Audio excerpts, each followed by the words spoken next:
L'air était lourd de tension, fiançailles commençaient. Vika se tenait sur le côté, le cœur lourd, tandis que Nuru, sa sœur, souriait brillamment sous les projecteurs. Au moment de l'échange des alliances, Vika ne pouvait s'empêcher de sentir que son monde entier s'effondrait. Elle était loin de se douter que ce qui allait se dérouler changerait tout, et qu'aucun d'entre eux ne serait plus jamais le même. Vika avait toujours été la plus déterminée. Ambitieuse et concentrée sur sa carrière, elle avait trouvé l'amour en Lamine, son petit ami depuis 5 ans. Leur histoire d'amour était de celle que tout le monde admirait. Stable, réelle et pleine de rêves partagés. Lamine, avec ses yeux bienveillants et sa nature douce, avait toujours été son pilier. Ils avaient traversé des hauts et des bas ensemble, et leur lien n'avait fait que se renforcer. Ce n'était pas seulement de l'amour, c'était un partenariat. Alors, quand Lamine l'a demandé en mariage un soir sous les étoiles, le cœur de Vika s'est envolé. Il lui avait promis l'éternité, et elle était prête à dire oui. Avec une magnifique bague de fiançailles au doigt, ils ont fixé la date de leur célébration, planifiant tout dans les moindres détails. L'avenir était radieux, et ils étaient impatients de commencer ce nouveau chapitre de leur vie ensemble. Cependant, il y avait une personne qui semblait avoir un avis sur tout. La sœur cadette de Vika, Nuru. Alors que Nuru prétendait soutenir leur relation, elle faisait souvent des commentaires désinvoltes qui ne plaisaient pas à Vika. « Es-tu sûre d'être prête pour ça? Tu as tellement de choses devant toi, » disait-elle, presque comme si elle remettait en question la profondeur de l'engagement de Vika. Malgré cela, Vika n'y prêta pas attention, pensant que c'était juste la manière de Nuru de se soucier d'elle. Après tout, que pouvait-il arriver de mal? Ils étaient sur le point de vivre le moment le plus heureux de leur vie, entourés d'amour et de célébration. Tout était parfait, ou du moins le semblait. Au fil des jours, quelque chose a commencé à sembler étrange entre Vika et Nuru. Au début, c'était de petites choses. Nuru faisait de petites remarques sur le fait que Vika était trop concentrée sur sa carrière, ou qu'elle n'avait plus de temps pour la famille. Vika, ne voulant pas créer de tension, se contentait d'en rire. Après tout, elle était occupée à planifier le plus beau jour de sa vie. Ses fiançailles avec Lamine approchaient à grands pas, et il y avait tant de choses à organiser. Elle était excitée, mais les mots de Nuru lui restaient en tête. Ce n'étaient pas ses plaisanteries habituelles. Ils semblaient vifs, presque comme s'ils étaient destinés à blesser. Mais Vika n'arrivait pas à comprendre pourquoi. Tout était censé bien se passer. Plus Vika se plongeait dans les préparatifs du mariage, plus Nuru s'éloignait. Elle a cessé de venir aux réunions de famille, et quand elle venait, elle semblait distante, presque froide. C'était comme si quelque chose avait changé. Vika a essayé de la contacter, lui demandant si tout allait bien. Mais Nuru se contentait de hausser les épaules, disant qu'elle allait bien, ou qu'elle était simplement occupée. Vika se disait que peut-être Nuru était juste stressée par le mariage. Peut-être était-elle submergée par l'attention que Vika recevait. Elle ne voulait pas en faire toute une histoire. Mais les choses ont pris une tournure étrange. À mesure que la date des fiançailles approchait, Nuru a commencé à passer plus de temps avec Lamine. Au début, cela semblait innocent, juste des conversations décontractées ici et là. Mais bientôt, leurs interactions sont devenues plus chaleureuses. Lamine, qui avait toujours été proche de Vika, riait et plaisantait maintenant avec Nuru, partageant des histoires que seuls eux deux comprenaient. Vika l'a remarqué de plus en plus. Elle a essayé d'ignorer la boule qu'elle avait à l'estomac, mais c'était difficile. Pourquoi Nuru était-elle soudainement si proche de Lamine? Pourquoi passait-elle autant de temps avec lui et pas avec elle? Vika ne pouvait se défaire du sentiment que quelque chose se passait. Mais elle a repoussé cette idée, se disant que tout allait bien. Elle était loin de se douter que la tempête qui couvait entre les deux sœurs allait bientôt ébranler son monde jusqu'à ses fondations. Le grand jour est enfin arrivé, et Vika n'arrivait pas à y croire. C'était le jour de ses fiançailles, le jour dont elle rêvait depuis des mois. Elle s'est réveillée avec un mélange d'excitation et de nervosité. Tout devait être parfait.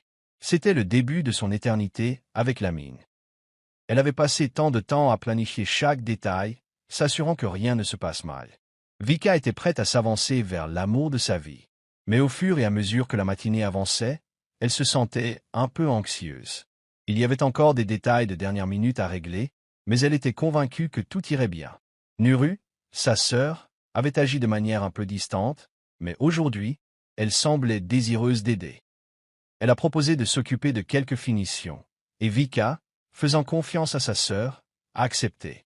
Après tout, Nuru avait toujours été là pour elle. Vika la laissa prendre les rênes, tandis qu'elle se concentrait sur sa préparation, sachant que tout se mettrait en place. Mais au moment où Vika se laissait gagner par l'excitation du moment, son téléphone a sonné. C'était sa mère, et il y avait quelque chose d'urgent dont elle devait discuter. Vika est sortie de la salle pour prendre l'appel, pensant que cela ne durerait que quelques minutes. Pendant qu'elle parlait à sa mère, elle ne pouvait se défaire du sentiment que quelque chose n'allait pas, mais elle a mis cela sur le compte de la nervosité. Quand Vika est retournée dans la salle, son cœur s'est arrêté. La pièce était silencieuse à son entrée. Là, devant l'autel, se tenait Nuru, radieuse, magnifique et arborant le plus grand des sourires. À côté d'elle se trouvait Lamine, qui avait l'air confus, ses yeux passant de Nuru aux invités. L'estomac de Vika se noua alors qu'elle essayait de comprendre ce qui se passait. Sa sœur se tenait à sa place, à l'endroit exact où Vika était censée être. C'était une scène de cauchemar, et l'esprit de Vika s'emballa, luttant pour comprendre ce qu'elle voyait. Avait-elle manqué quelque chose? Était-ce une blague? La terrible vérité la frappa comme une tonne de briques, et à cet instant, tout ce qu'elle croyait savoir sur l'amour et la famille s'est effondré. Le silence dans la pièce était assourdissant alors que Nuru se tenait là, les yeux pétillants d'excitation. Tout le monde la fixait, choqué, incapable de comprendre ce qui se passait. Le cœur de Vika s'emballa, ses jambes devinrent faibles, et son esprit ne parvenait pas à donner un sens à la scène qui se déroulait devant elle. Nuru, sa propre sœur, se tenait devant l'autel, radieuse, avec Lamine à ses côtés. Mais ce n'est pas seulement la vue de sa sœur à sa place qui a laissé Vika figée. Ce furent les mots qui suivirent. Nuru, avec un sourire suffisant, se tourna vers les invités et commença à parler. « Je suis sûr que vous vous demandez tous pourquoi je suis ici à la place de Vika, » dit-elle, sa voix forte et claire, comme si elle avait attendu ce moment. Le cœur de Vika manqua un battement. Cela ne pouvait pas être réel. Cela ne pouvait pas arriver. Mais les mots suivants de Nuru ont rendu les choses encore pires. « C'est moi qui me fiance à Lamine », annonça Nuru, la voix stable, comme si elle leur disait la chose la plus normale du monde. Le monde de Vika s'est effondré. Elle sentit ses genoux faiblir, sa respiration devenir superficielle alors que la douleur la frappait comme une vague. Sa sœur, celle en qui elle avait confiance pendant toutes ces années, se tenait là avec l'homme qu'elle aimait. Vika ne pouvait pas comprendre ce qui se passait. Comment cela pouvait-il être réel? Comment Nuru pouvait-elle lui faire ça? Et puis vinrent les mots écrasants qui la entraient à jamais. Lamine et moi nous voyons en secret. Il m'a choisi à ta place. La pièce devint d'un silence de mort. On aurait dit que le temps s'était arrêté. La poitrine de Vika se serra, et des larmes commencèrent à monter à ses yeux.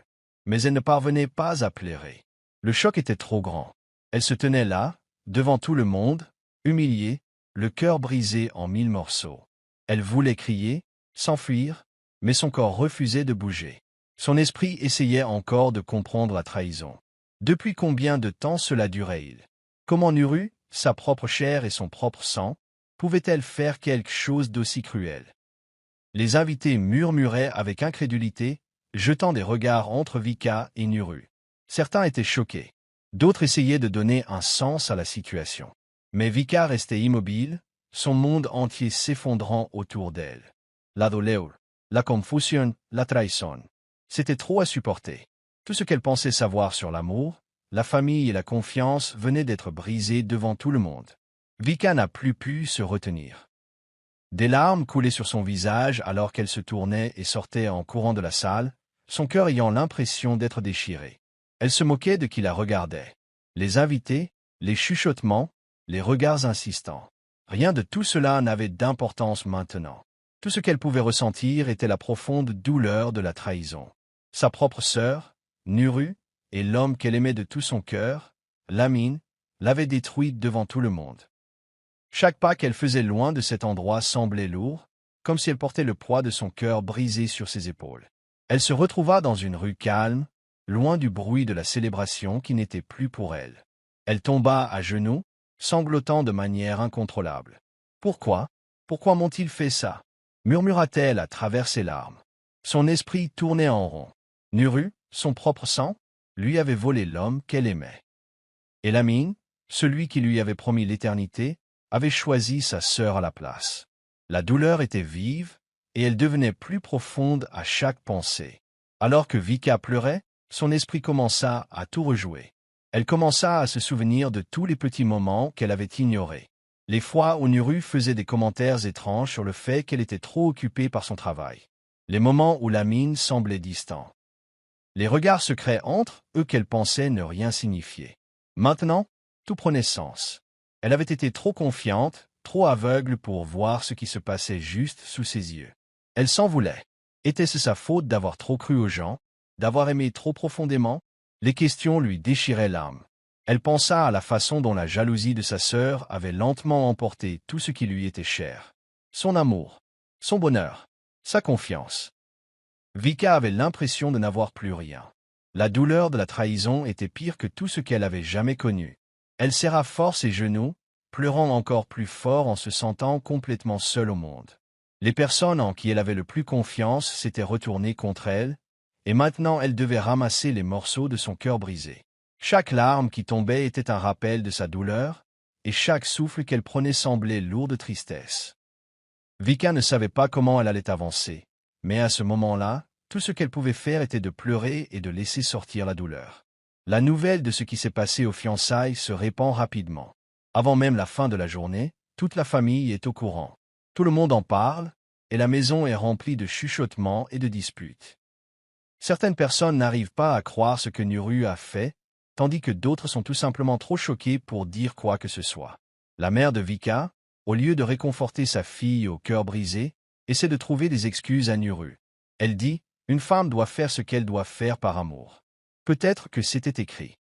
Ces mots blessent Vika encore plus, comme si on ajoutait du sel sur sa plaie ouverte. Comment sa propre mère pouvait-elle essayer de faire passer cette trahison pour quelque chose de normal? Mais le père de Vika n'est pas de cet avis. Il est furieux. Son visage devient rouge de colère alors qu'il crie sur tout le monde.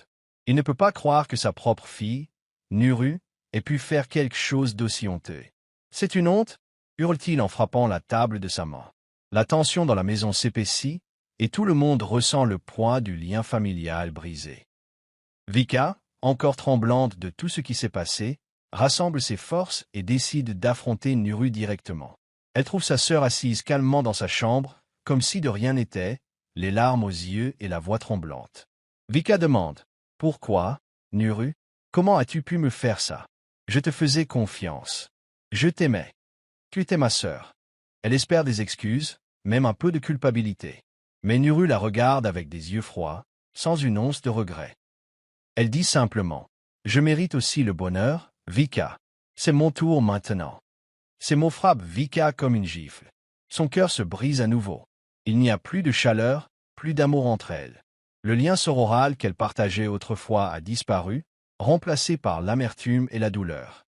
La pièce semble froide, et Vika sait au fond d'elle que les choses ne seront plus jamais les mêmes. Elle se détourne, le cœur lourd, sachant que cette trahison a changé sa famille pour toujours. Vika, même si son cœur est brisé en 1000 morceaux, prend une grande décision. Elle essuie ses larmes et se dit, « Ça suffit. » Elle sait qu'elle ne peut pas rester dans cette douleur éternellement. Elle coupe donc tous les ponts avec Nuru et Lamine. Elle bloque leurs numéros, supprime leurs photos, et ferme la porte sur ce chapitre de sa vie. Plus de retour en arrière. Maintenant, il est temps de se concentrer sur elle-même. Jour après jour, Vika met toute son énergie dans sa carrière. Elle travaille plus dur que jamais. Au début, ce n'est pas facile. La douleur persiste, mais elle continue d'avancer. Lentement, elle commence à voir des résultats. Elle obtient de nouveaux clients, ses idées commencent à fonctionner, et les gens commencent à remarquer son talent. À chaque petit succès, sa confiance en elle se renforce. Bientôt, elle rassemble ses économies et lance sa propre entreprise. C'est petit au début, mais Vika est déterminée. Elle veille tard, travaille tôt le matin, et refuse d'abandonner. Son travail acharné porte ses fruits, et son entreprise commence à croître rapidement. Les clients aiment son service, et ils reviennent sans cesse. En peu de temps, Vika devient connue comme une femme puissante et indépendante dans son domaine. Mais Vika ne s'arrête pas là. Elle connaît la douleur de la trahison, et elle ne veut pas que d'autres femmes se sentent seules comme elle l'a été. Elle commence donc à partager son histoire, comment elle a été trahie mais a refusé de rester brisée. Ces mots touchent les cœurs. Des femmes de partout commencent à l'écouter, se sentant inspirées par sa force. Elle devient une voix pour celles qui ont été blessées, les encourageant à se relever. Vika commence à organiser de petites conférences, puis de plus grands événements, aidant les femmes à reconstruire leur vie, tout comme elle l'a fait. Maintenant, quand les gens voient Vika, ils ne voient pas une femme qui a été trahie. Ils voient une battante, une reine qui a transformé sa douleur en pouvoir. Elle a magnifiquement reconstruit sa vie, et son histoire devient une lumière pour les autres dans l'obscurité. Vika, autrefois le cœur brisé, est maintenant inarrêtable. Les mois passent, et la vie de Vika redevient enfin paisible. Elle est occupée par son entreprise et sa nouvelle force intérieure. Mais un soir, lors d'un grand événement auquel elle était invitée, quelque chose d'inattendu se produit. Alors qu'elle traverse la foule, elle aperçoit soudain Lamine. Son cœur manque un battement, mais pas parce qu'il lui manque. C'est le choc de voir l'homme qui lui a autrefois brisé le cœur.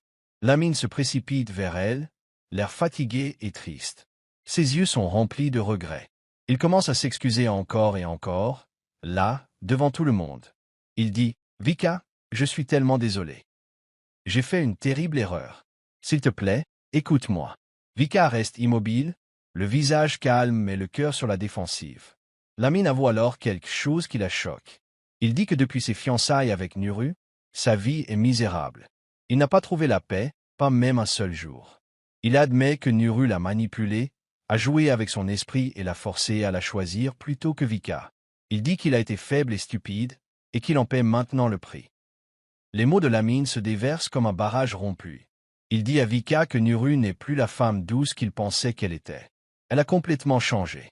En fait, elle est déjà passée à autre chose et est maintenant avec un autre homme. Lamine dit qu'il se sent utilisé et jeté, et que la femme pour laquelle il a quitté Vika n'est pas la personne qu'il pensait aimer. Sa voix se brise lorsqu'il dit « J'ai perdu la seule femme qui se souciait vraiment de moi, et c'est toi, Vika. » Mais Vika écoute sans verser une seule larme cette fois. Elle n'est plus la jeune fille brisée d'il y a des mois. Elle regarde Lamine, et en elle, il n'y a plus de douleur, seulement de la force. Elle réalise que son regret est son fardeau à porter, pas le sien. Et à ce moment-là, Vika sait qu'elle a vraiment tourné la page. Les rôles se sont inversés, et c'est elle qui se tient debout maintenant. À la réunion de famille, Vika arrive avec un cœur calme, mais fort. Elle sait que ce ne sera pas facile, mais elle veut montrer qu'elle a surmonté toute la douleur. En entrant dans la maison, elle sent la tension dans l'air. Certains membres de la famille lui sourient chaleureusement, montrant leur soutien. D'autres détournent le regard ou chuchotent, prenant toujours le parti de Nuru. Mais Vika garde la tête haute, refusant de se laisser affecter par le regard. Puis, ses yeux se posent sur Nuru. Elle ne ressemble en rien à la sœur fière et confiante d'avant. Nuru se tient seule dans un coin, le visage pâle et fatigué, les yeux vides. Elle a l'air faible, brisée et perdue. La pièce devient silencieuse alors que tout le monde remarque le lourd silence entre les deux sœurs.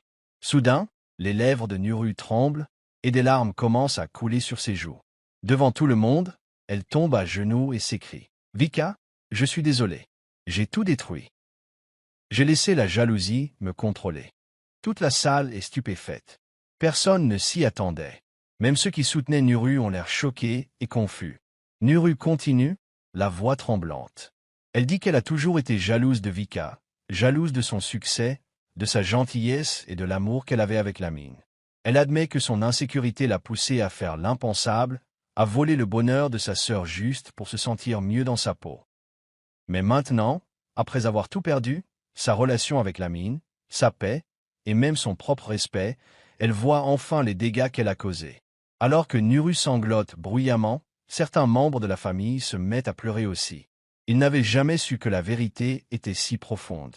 Vika reste immobile, le cœur lourd d'émotion. Elle ressent une vague de tristesse, non pas parce qu'elle souffre encore, mais parce qu'elle voit comment la jalousie a détruit un lien familial autrefois si fort. La pièce reste silencieuse, attendant de voir ce que Vika va dire ou faire ensuite. Alors, que la pièce reste silencieuse, dirige lentement vers sa sœur. Tout le monde regarde, retenant son souffle. Personne ne sait ce qu'elle va faire. Nuru est toujours à genoux, pleurant et tremblant. Pendant un instant, on dirait que le temps s'est arrêté. Puis, dans un geste qui surprend tout le monde, Vika se penche et prend Nuru dans ses bras. Les larmes remplissent aussi les yeux de Vika, mais ce ne sont plus des larmes de douleur. Ce sont des larmes de libération. Toute la famille fond en larmes. Ému par ce moment puissant, Vika serre Nuru fort contre elle et lui murmure. Je te pardonne. Sa voix est douce mais ferme. Elle dit qu'elle choisit la paix plutôt que la douleur, l'amour plutôt que la haine. Elle dit à tout le monde dans la pièce qu'elle laisse le passé derrière elle. Plus d'amertume, plus de chagrin d'amour. Elle se lève et regarde autour d'elle, annonçant qu'elle est plus forte maintenant, que sa douleur a fait d'elle une femme qui connaît sa valeur. La famille applaudit, certains pleurant ouvertement, sentant le poids des émotions longtemps cachées se lever. Vika sourit alors, un vrai sourire, le premier depuis longtemps. Elle leur dit qu'elle va de l'avant. Sa vie est maintenant pleine d'amour, de succès et de vrai bonheur. Elle raconte comment elle a bâti sa propre entreprise, trouvé la joie en aidant les autres et découvert sa force intérieure. Elle n'est plus définie par la trahison ou le chagrin d'amour. Pendant ce temps, Nuru reste silencieuse, le visage mouillé de larmes. Elle sait qu'elle a un long chemin à parcourir. Elle devra reconstruire sa vie et vivre avec les leçons qu'elle a apprises. Mais pour la première fois, elle ressent de l'espoir, sachant que sa sœur lui a donné une seconde chance. À la fin de la réunion, l'image finale est celle de Vika se tenant droite, la tête haute, le cœur libre. C'est une femme qui a tout perdu mais qui, à la fin, a gagné quelque chose d'encore plus précieux, elle-même.